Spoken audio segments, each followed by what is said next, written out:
Hello दोस्तों, स्वागत है आपका मेरे यूट्यूब चैनल प्रेरणा स्टडी पॉइंट पर। दोस्तों, लेकर आया हूँ आपके लिए एक और नई वीडियो। इस वीडियो में मैं आपके साथ शेयर करूँगा भारतीय संविधान के कुछ अति महत्वपूर्ण प्रश्न जिनकी परीक्षाओं में आने की प्रबल संभावना रहती हैं। तो बने रहें आप वीडियोज़ के साथ। तो शुरू करते हैं आज का वीडियो। आज का पहला प्रश्न है, संविधान सभा की प्रथम बैठक कब हुई? तो इसका राइट आंसर है 9 दिसंबर 1946 को संविधान सभा की प्रथम बैठक होती है तथा डॉक्टर सच्चिदानंद सिन्हा को संविधान सभा का अस्थायी अध्यक्ष चुन लिया जाता है। 11 दिसंबर 1946 को संविधान सभा की द्वितीय बैठक होती है जिसमें डॉक्टर राजेंद्र प्रसाद को संविधान सभा का स्थायी अध्यक्ष चुन लिया जाता है। 13 दिसंबर 1946 को जे.एल. नेहरू द्वारा उद्देश्य प्रस्ताव पेश किया जाता है।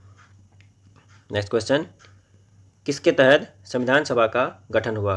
तो इसका राइट आंसर है कैबिनेट मिशन के तहत संविधान सभा का गठन होता है। 1945 में इंग्लैंड में लेबर पार्टी की सरकार आती है तथा क्लेमेंट एटली इंग्लैंड के प्रधानमंत्री बनते हैं और प्रधानमंत्री बनते ही वो भारत के स्वतंत्र होने की घोषणा कर देते हैं।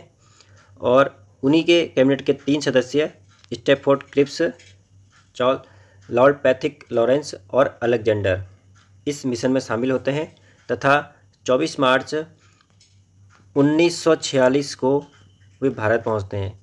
देखो, कैबिनेट मिशन से संबंधित एक और प्रश्न ये पूछा जाता है कि कैबिनेट मिशन भारत कब पहुंचा था? तो कब पहुंचा था?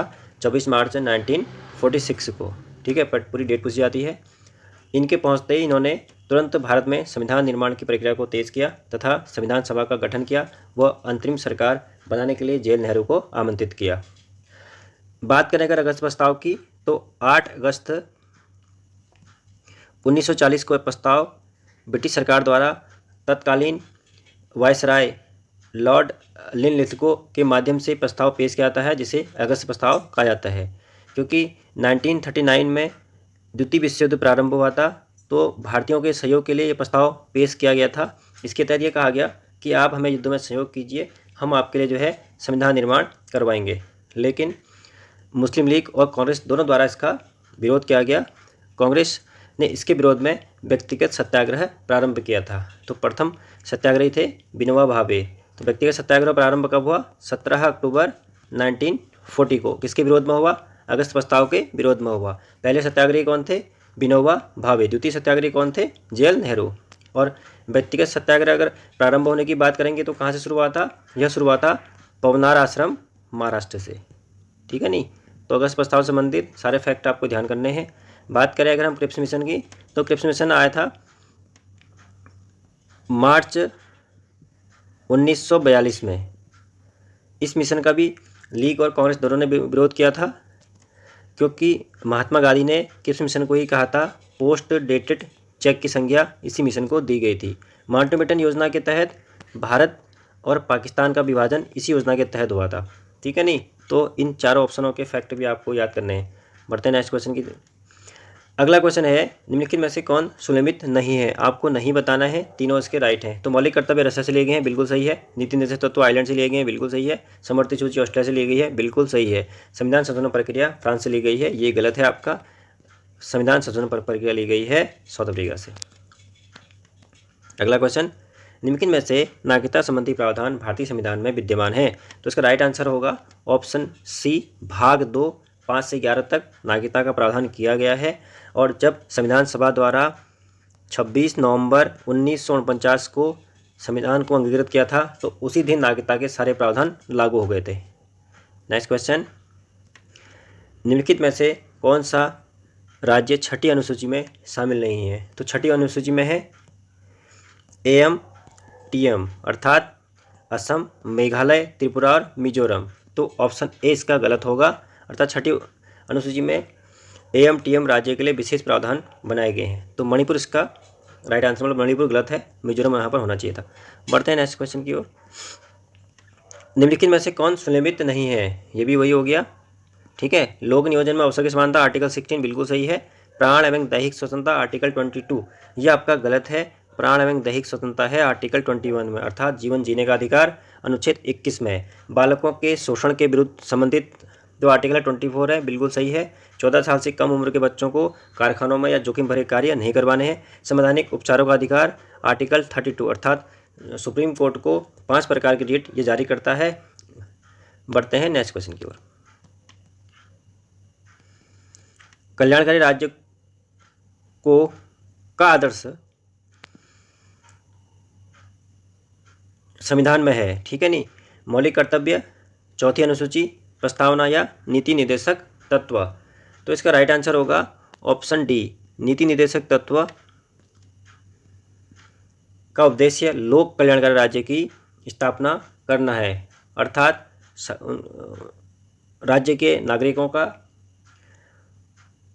सामाजिक, आर्थिक और नैतिक उत्थान करना राज्य का परम कर्तव्य है, परम लक्ष्य है।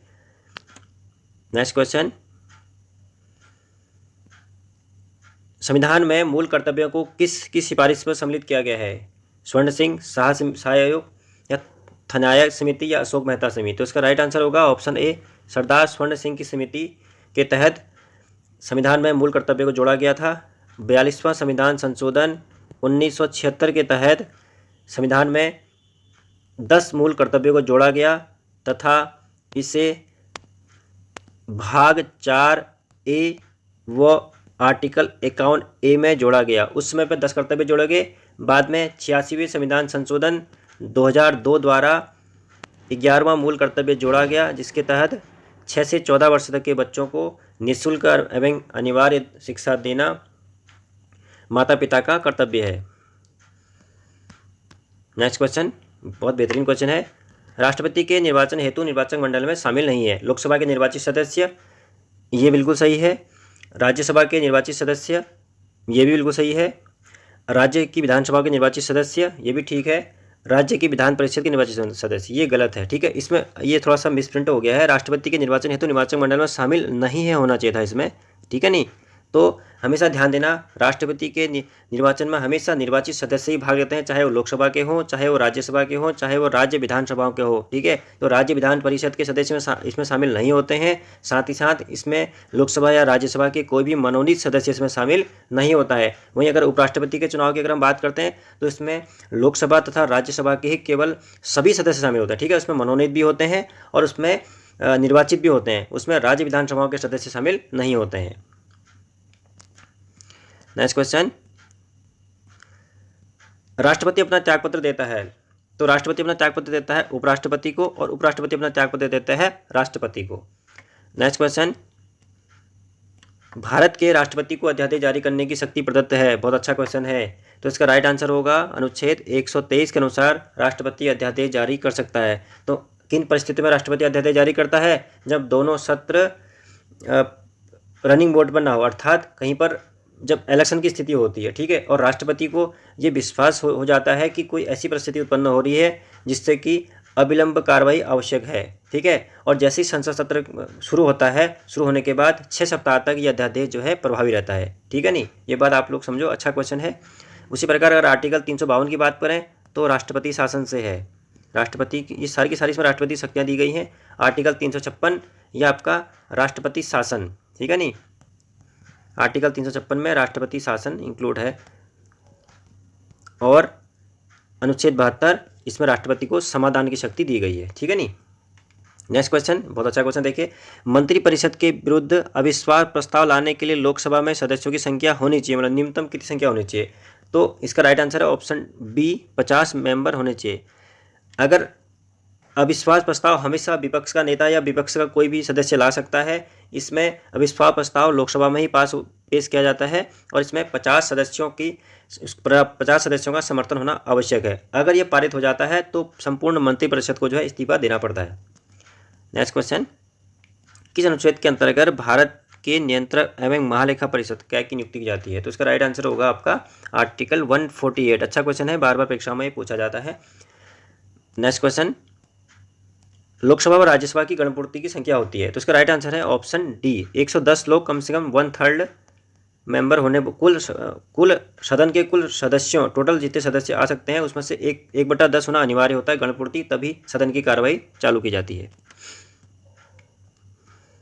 नेक्स्ट है, संयुक्त अधिवेशन की अध्यक्षता कौन करता है? बहुत अच्छा सवाल है। तो कौन करता है? आपका लोकसभा स्पीकर। और संयुक्त अधिवेशन बुलाता कौन है? राष्ट्रपति बुलाता है। किन परिस्थितियों में बुलाता है? जब कोई साधारण विधेयक पर दोनों सदनों में मतभेद होता है। नेक्स्ट क्वेश्चन, लोकसभा अध्यक्ष अपना त्यागपत्र देता है, बहुत अच्छा क्वेश्चन है। लोकसभा अध्यक्ष अपना त्यागपत्र देता है लोकसभा के उपाध्यक्ष को।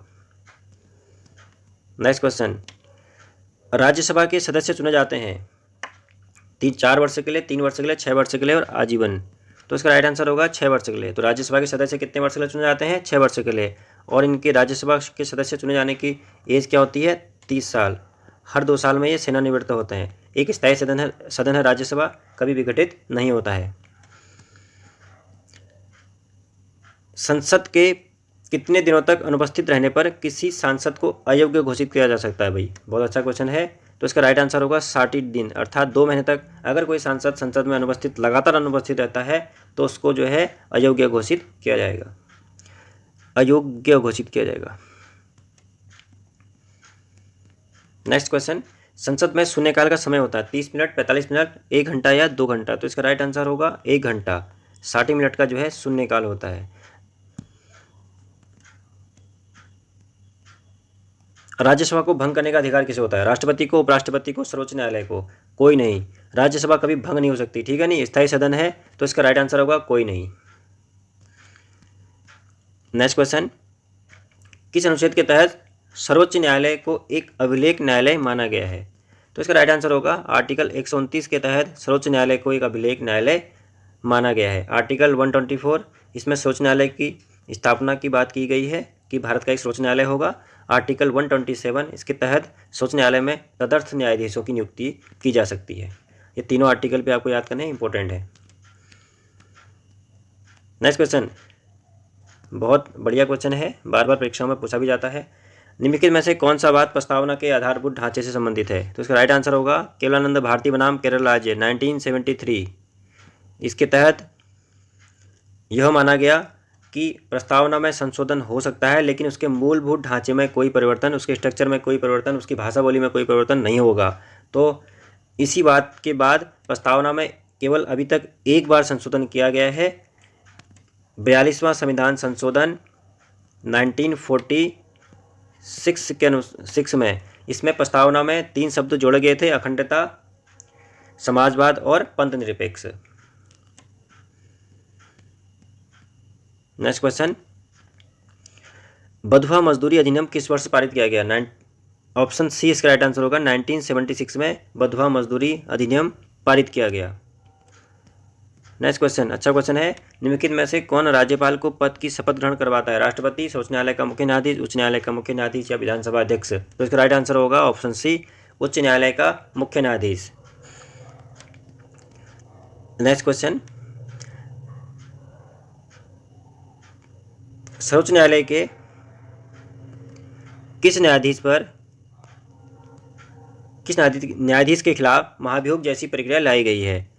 तो अभी तक केवल एक न्यायाधीश रामास्वामी पर महाभियोग जैसी प्रक्रिया लाई गई थी 1993 में, लेकिन अभी तक पारित नहीं हो पाई है। अच्छा क्वेश्चन है, इसको आप लोग जान करेंगे। नेक्स्ट क्वेश्चन है, सहकारिता आयोग का संबंध है राजस्व विवरण, राष्ट्रपति की शक्तियाँ, संसद की सदस्यता या केंद्र राज्य संबंध? तो इसका राइट आंसर होगा ऑप्शन 4, केंद्र राज्य संबंध से सहकारिता आयोग का संबंध है।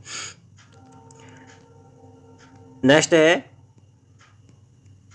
किस अनुच्छेद के अनुसार राष्ट्रपति राष्ट्रीय आपात की घोषणा कर सकता है? तो इसका राइट आंसर होगा आर्टिकल 352 के तहत राष्ट्रपति राष्ट्रीय आपात की घोषणा कर सकता है, ठीक है नहीं। तो राष्ट्रपति अभी तक भारत में 3 बार राष्ट्रीय आपात लग चुका है, 1962 चीन भारत युद्ध के समय, 1971 भारत पाक युद्ध के समय और 1975 आंतरिक अशांति के समय, ठीक है नहीं।